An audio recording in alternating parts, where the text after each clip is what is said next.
Welcome to The Gaily Show, where we celebrate LGBTQ culture and entertainment both in Minnesota and beyond. I'm your host, JP Derbogosian.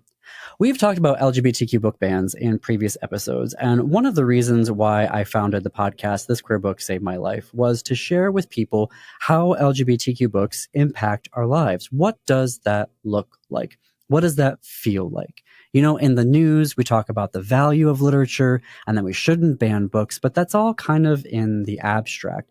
With This Queer Book Saved My Life, I wanted to really see how these stories put us on new trajectories. You know, let's really listen to how they help us heal, how they steer us towards living in our truths, how to live and love with pride on this planet. But a question we haven't delved into, and one that I'm also very interested in, is how do we start undoing these book bans right now, immediately? Yes, there is the long-term work, which is a political project to put responsible leadership back on school boards and in charge of libraries. But if you or your kids are facing books being ripped off the shelves, what can we do right now? Well, there's a really compelling initiative that the Digital Public Library of America is spearheading with the nonprofits Lyrasis and the Palace Project. Today, I want to tell you about the project itself, and then next week, we're going to have the executive director of the Digital Public Library of America, John Bracken, here on the show. The initiative is called the Banned Book Club, and it literally unbans books in real time. What does that mean?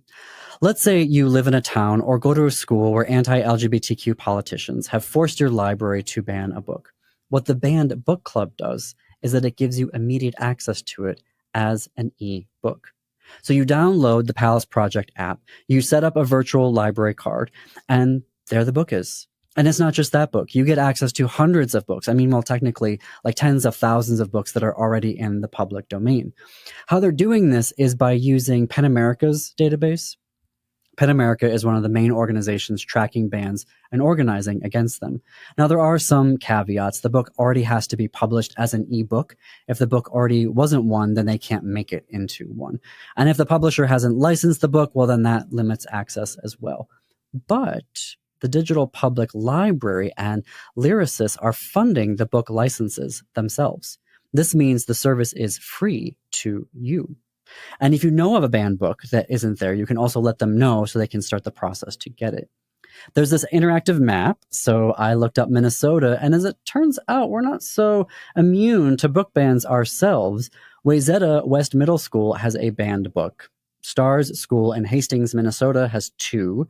Sartell Senior High in St. Cloud, Minnesota has a ban.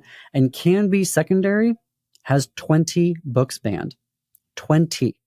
Across the river into Wisconsin, Somerset Middle School in Somerset, Wisconsin has banned 16 books.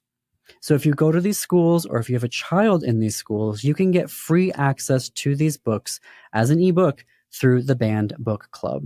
Their website is thebannedbookclub.info, and download the Palace Project app in Apple's App Store or Google Play. Stay tuned to this space as we report out more on book bans. All right, turning now to new books in January 2024 that aren't banned and are on our bookshelves that have caught my eye.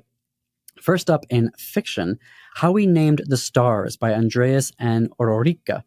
It actually releases on January 30th. Andres is a queer Latinx poet, writer, and educator. He's based in Edinburgh, Scotland, and this is his debut novel.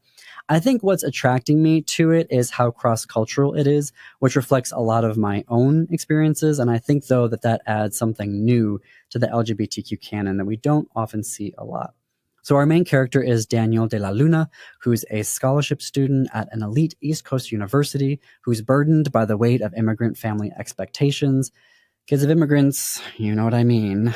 He struggles at first, but then Daniel meets Sam. The relationship evolves from this jocular banter to a more intimate connection. But, and because there's always a but, just as their connection blossoms, a series of events pulls Daniel away, and he embarks on a journey to his family's ancestral homeland in Mexico for the summer. It looks like a lot of themes of love and redemption and processing grief, but also leaning into the potential of who you are and being your authentic self. It is available to pre-order through our bookstore on bookshop.org. Visit bookshop.org/shop/thisqueerbook.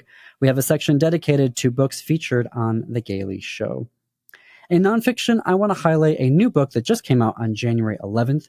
It's called Transgender Inclusion: All the Things You Want to Ask Your Transgender Coworker But Shouldn't, by clinical psychologist and trans inclusion specialist Dr. A.C. Folks.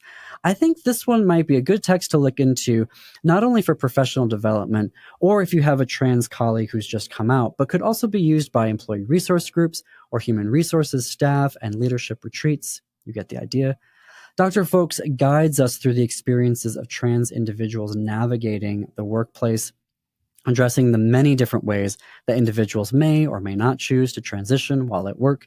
Key themes that the book dives into include the common feelings of exclusion that transgender individuals often experience in the workplace, and what that harassment and maltreatment can look like in the workplace and how to respond to it. The book says that approximately 1.3 million adults in the United States identify as transgender, and there is a lot of data that workplaces are not good at supporting trans employees, and they wait too long to have any policies in place, which causes even more problems. This book looks like it could be a practical and evidence-based guide to reverse that. Again, I think managers, executives, HR professionals, and employee resource groups should look into reading this. And again, folks, if you have a colleague who's recently come out as trans, this could be a book for you. It is available through our bookstore on bookshop.org. Visit bookshop.org/shop/thisqueerbook. We have a section dedicated to books featured on The Gaily Show. Do you see what I'm doing there? Well, that's our show. Thanks, everyone, for listening today. Our podcasts are executive produced by Jim Pounds. Creative and accounting support provided by Gordy Erickson. Production, distribution, and marketing support provided by Brett Johnson, Chad Larson, Laura Hedlund, Jennifer Ogren from AM 950. You can follow us on social media. Search for This Queer Book Save My Life on Facebook. We're also at This Queer Book on Instagram. For The Gaily Show, check out AM 950's YouTube channel and Facebook page. And until our next episode, see you queers and allies in the bookstores.